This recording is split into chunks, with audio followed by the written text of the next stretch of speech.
Il faut savoir que les 80 premiers pourcentages des projets sont toujours très plaisants et toujours très rapides, et c'est toujours les derniers pourcentages qui sont les plus difficiles. On comprend qu'il y a eu plusieurs tentatives, plusieurs itérations d'une nouvelle version de Chamilo. Ce qu'on appelle le scope, donc c'est que le périmètre en fait était trop large au Merci. départ. Alors changer, découper sa photo, par exemple, au moment d'envoyer la photo de notre profil sur l'application Chameleon, on va envoyer la photo, elle va être stockée au niveau du navigateur. Ce projet est propulsé par l'association et le logiciel Chamilo. Bonjour et bienvenue dans cette nouvelle émission où nous allons découvrir ensemble la nouvelle version de Chamilo. Alors cette nouvelle version qu'on appelle aussi Chamilo 2. Dans cette première émission, on va se concentrer principalement sur la partie graphique et les nouvelles technologies associées à cette nouvelle interface graphique. Et pour parler de tout ça, on va accueillir Yannick.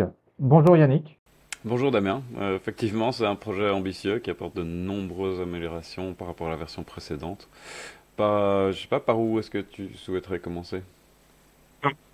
Moi, je pense que le plus intéressant, ce serait de commencer par un aperçu général des objectifs de Chamilo 2. Est-ce que tu peux nous en dire plus sur les objectifs de cette nouvelle version? Alors oui, Chamilo 2 vise à offrir une plateforme d'apprentissage plus flexible, plus ergonomique, plus performante. On a repensé l'architecture pour améliorer la gestion des cours, la personnalisation des espaces d'apprentissage et l'intégration avec d'autres outils éducatifs. Mais plus encore derrière ça, en fait, il y a une refonte de la base du code qui va nous permettre de, de préparer en fait les nouvelles technologies, enfin, l'association avec l'intégration dans les nouvelles technologies qui apparaissent aujourd'hui, donc l'intelligence artificielle, le cloud, etc., pour rendre Jamilo vraiment compétitif. Très intéressant. Et concrètement, quelles sont les principales nouveautés par rapport à la version précédente? Alors, pour l'utilisateur final, ça va être surtout des différences au niveau visuel, puisque on va retrouver en fait plusieurs évolutions majeures, mais on a tout d'abord une interface utilisateur plus moderne et plus intuitive. On vient de faire un événement en fait en Belgique, le FOSDEM, qui réunit des milliers de développeurs et d'intéressés du logiciel libre. Et en fait, ce qu'on a fait, c'est qu'on a mis en comparaison, on a mis un écran avec Chamilo 1 et un écran avec Chamilo 2. Et je pense qu'il n'y a pas une seule personne qui ait commenté sur la différence qui nous ait dit qu'il préférait Chamilo 1. Donc tout le monde a vraiment est resté, euh, je veux dire, hypnotisé par l'écran avec Chamilo 2 en nous disant que c'était cette version-là qu'il voulait, quoi. Il voulait savoir quand cette version-là allait sortir. Donc, bon, elle n'est pas encore tout à fait finie, mais voilà. Donc, au niveau visuel, il y a vraiment je dirais une amélioration de la beauté aussi de l'interface utilisateur. Donc, pas seulement plus moderne et plus intuitive, mais vraiment une attraction un petit peu plus forte. Ensuite, on a une gestion plus poussée des rôles et une structure qui permet aux enseignants de mieux gérer leur contenu et aux apprenants d'interagir plus efficacement. On va peut-être parler de ça un peu plus en détail, mais je vais te laisser voir s'il y a un axe particulier que tu veux explorer. Oui, alors, tout d'abord, en fait, je crois hein, que cette version 2, qu'on appelle hein, cette nouvelle version de Chameo, elle a commencé il y a quelques années déjà. Elle a pris un peu de retard. Euh, pourquoi un peu prend du retard? Et pourquoi ça a pris du retard, à ton avis? Bah alors, il faut savoir que les 80 premiers pourcentages des projets sont toujours très plaisants et toujours très rapides, et c'est toujours les derniers pourcentages qui sont les plus difficiles. Ici, en fait, ce qu'on a fait, donc c'est tout au début, il y a plusieurs années, ouais, ça doit faire environ 8 ans qu'on a eu la première idée de Chamilo 2, parce qu'on s'est dit, en fait, bah, dans Chamilo 1, on a un problème de structure qui nous empêche de faire certaines choses. Et donc on va repenser tout ça. Le problème en fait c'est que bon bah, on reste une équipe relativement petite, dynamique, flexible, mais petite. Euh, et donc en fait on peut pas facilement aborder un gros projet comme ça tout seul quoi. C'est-à-dire il nous faut du temps principalement. Et pour avoir du temps, bah, il faudrait euh, idéalement qu'on puisse ne plus regarder du tout à la version actuelle et seulement regarder vers l'avenir et avancer tout seul. En fait, dans la pratique, on a fait en fait plusieurs fois l'effort de développement de Chamilo 2 au fil des années pour au final voir que on avait pris un peu trop de retard et donc les technologies sur lesquelles on s'était basé avaient évolué pendant qu'on prenait ce retard. Donc il a fallu recommencer ou adapter pour reprendre ces nouvelles technologies à un niveau plus avancé pour elles. Et donc on a fait, je pense qu'au total, on a fait 3 tentatives. Celle-ci est la 3e tentative, en fait. C'est-à-dire que les 2 premières tentatives, on les a abandonnées complètement. Au bout d'un moment, on s'est dit non, en fait, on a pensé trop large. Et donc, il va falloir réduire un petit peu la vision. Et en fait, au final, c'est la version sur laquelle on est maintenant et on a déjà publié une version alpha, donc elle est déjà bien avancée. Cette version-là est la 3e version et celle-ci c'est la plus aboutie en fait de toutes ces tentatives et on est sûr ici que maintenant qu'on va terminer cette version. Mais donc on a réduit un petit peu le scope, comme on dit, la vision qu'on avait par rapport aux modifications qu'on voulait faire, tout en laissant donc toutes les modifications qu'on veut faire, on les a programmées, elles sont prévues pour plus tard. Mais ici on s'est focalisé sur les trucs les plus importants.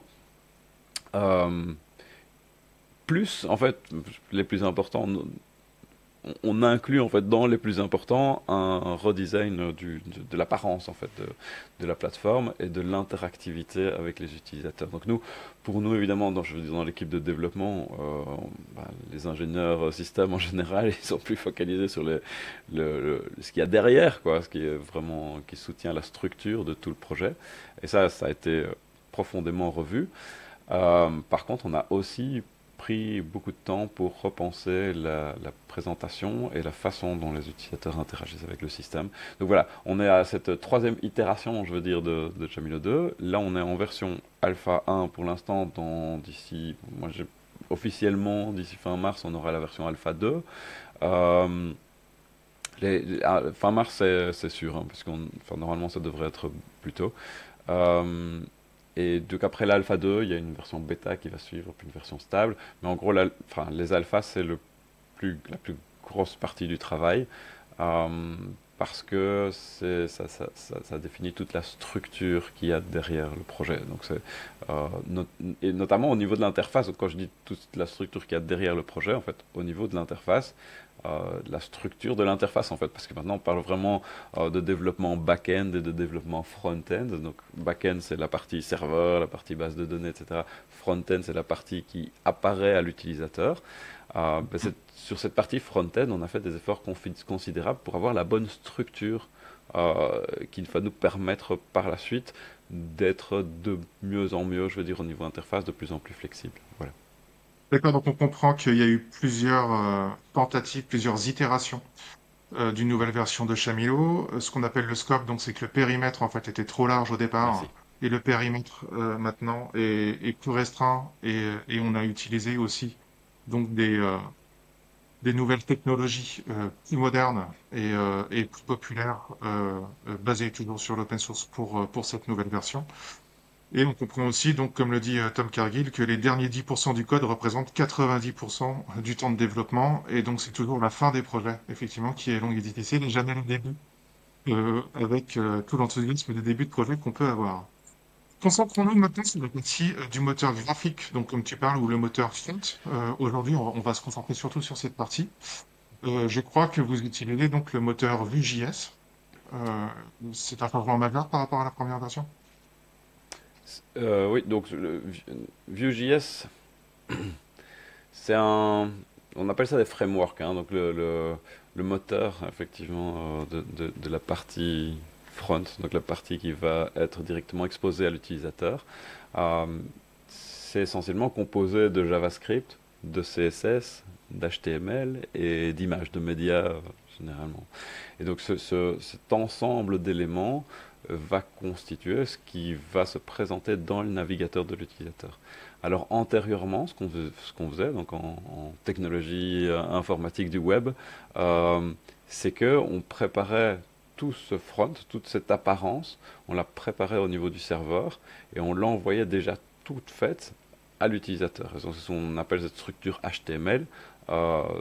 Historiquement, hein, on n'envoyait que l'HTML à l'utilisateur et on avait des pages on voit souvent de vieilles pages web, dans les premières pages web avec un affreux style et des images collées par-ci par-là, un peu dans tous les sens.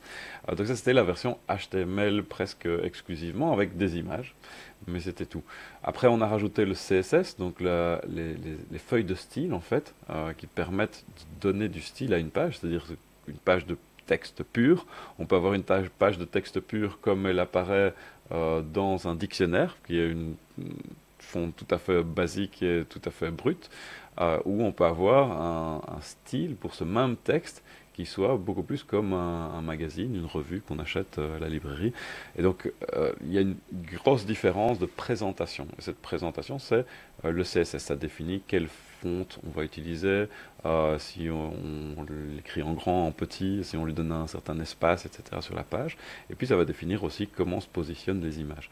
Et puis, on rajoute à ça encore le JavaScript. JavaScript, c'est la partie code, la partie programmation, mais qui va s'exécuter dans le navigateur. C'est-à-dire que nous, avec Chameleon, on va fournir la page avec du code JavaScript à coller.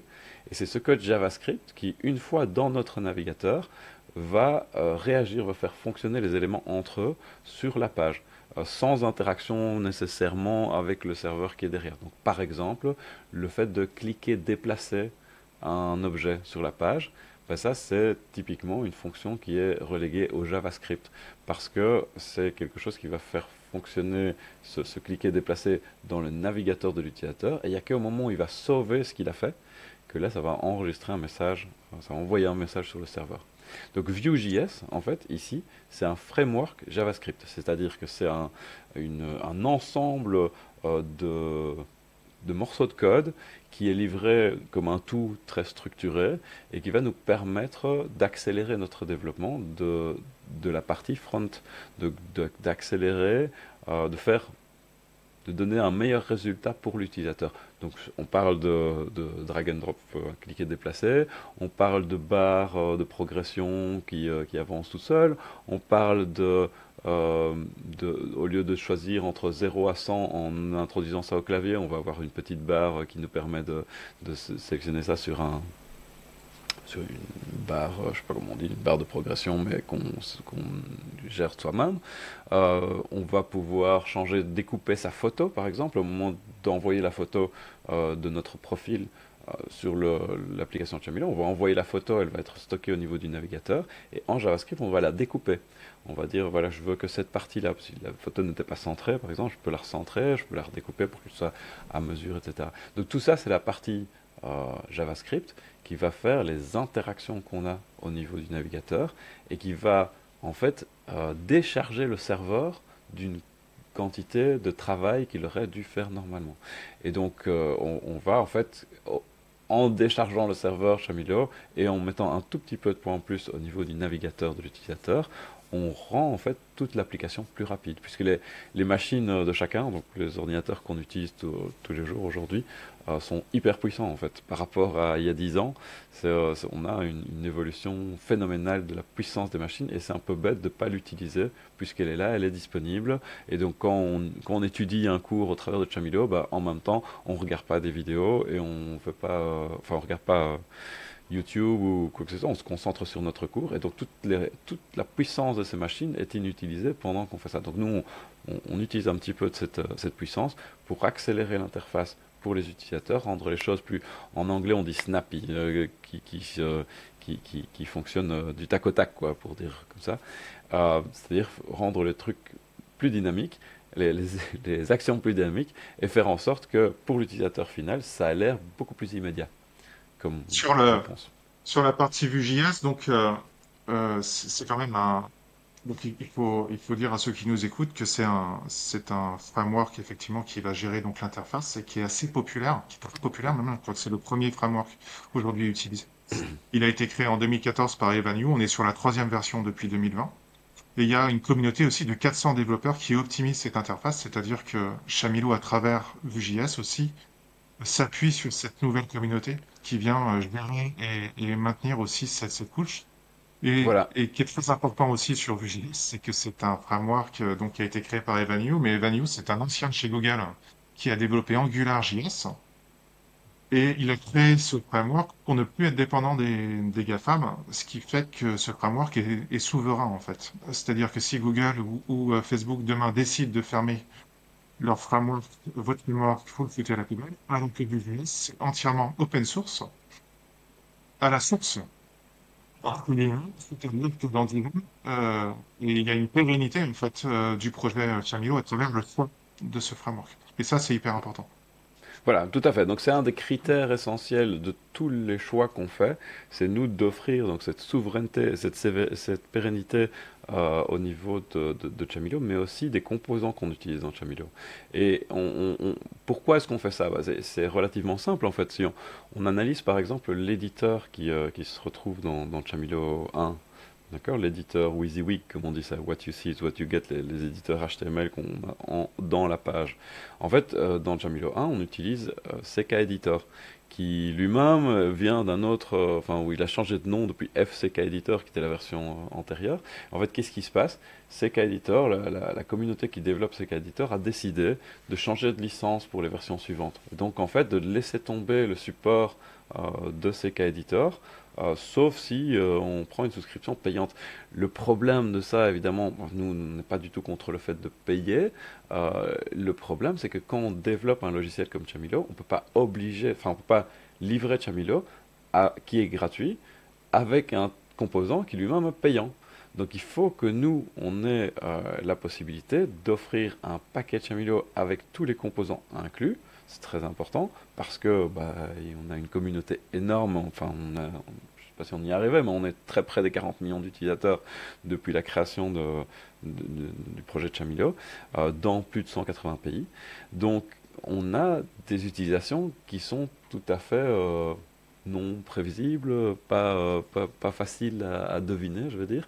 Et on essaye de faire en sorte que le paquet Chamilo qui est livré soit totalement autonome, quoi. On ne doit pas télécharger des trucs en plus pour le faire fonctionner. Donc nous, on essaye toujours de se focaliser sur le fait de minimiser les besoins de changement par la suite, de téléchargement de nouveaux composants, etc., pour pouvoir terminer l'installation. Les requirements, les prérequis en fait, de l'installation d'un portail Chamilo, c'est en gros quelques librairies PHP, mais c'est tout. Enfin, on a besoin d'un serveur web, le langage PHP, puis quelques librairies, mais on ne va pas demander après enfin, forcer les gens à signer une licence quelque part pour pouvoir éditer du texte dans leur navigateur. Et donc on a changé, en passant de Chamilo 1 à Chamilo 2, on a changé d'éditeur pour assurer. Donc nous maintenant on utilise TinyMCE, qui est un éditeur qui a une vision plus libre. Et donc voilà, c'est un composant important, c'est un élément important de décision pour nous, que les librairies qu'on choisit, soit des librairies qui sont populaires parce que la popularité des librairies open source garantit un peu leur pérennité. Exactement. C'est important qu'au niveau de la licence, on ait une licence qui soit le plus permissive possible. Euh, C'est-à-dire que il y a beaucoup de licences en fait dans la catégorie open source et logiciel libre. Il y a beaucoup de licences et il faut décider quelle est la licence la plus appropriée pour inclure une librairie. C'est pas la même chose fournir un logiciel final comme Chamilo qu'on n'inclut dans rien en fait, on l'utilise comme une application indépendante, que d'inclure dans Chamilo une librairie libre. Donc au moment où on inclut dans Chamilo une librairie libre, il faut qu'elle soit aussi libre ou plus libre encore que Chamilo lui-même, que la licence de Chamilo lui-même, pour pouvoir garantir la licence de Chamilo. Et donc c'est très important à ce niveau-là de faire attention aux licences, à la pérennité, et aussi, donc ça c'est notre aspect, parce que là je parle de règles générales qui valent pour la plupart des logiciels libres, mais dans le cas de Chamilo, s'assurer que c'est simple tant à utiliser qu'à programmer. Donc Vue.js, ça correspondait à tous ces aspects-là. On a regardé avec attention Angular JS, mais comme tu mentionnes, il y a quand même des dépendances en fait d'Angular.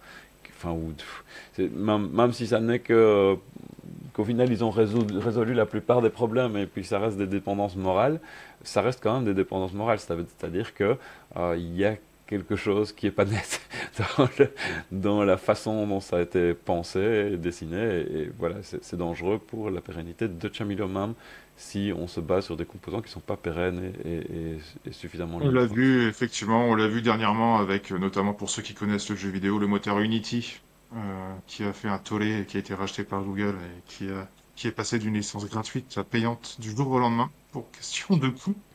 C'est souvent ici, comme je l'ai vu, c'est vraiment qui sont basés sur les GAFAM, hein, comme React.js Ouais. aussi qui est basé sur Facebook, casse aussi d'une version sur l'autre la compatibilité et qui fait qu'on est obligé de tout recommencer. Voilà, alors attention, Euh, donc les licences libres, techniquement, ou en tout cas celles qui sont bien faites, évitent qu'on puisse modifier telle quelle la licence du logiciel. Par contre, ça n'évite jamais que, ou presque jamais, que on puisse simplement dire à partir de maintenant, les versions suivantes seront réécrites et ne seront plus libres.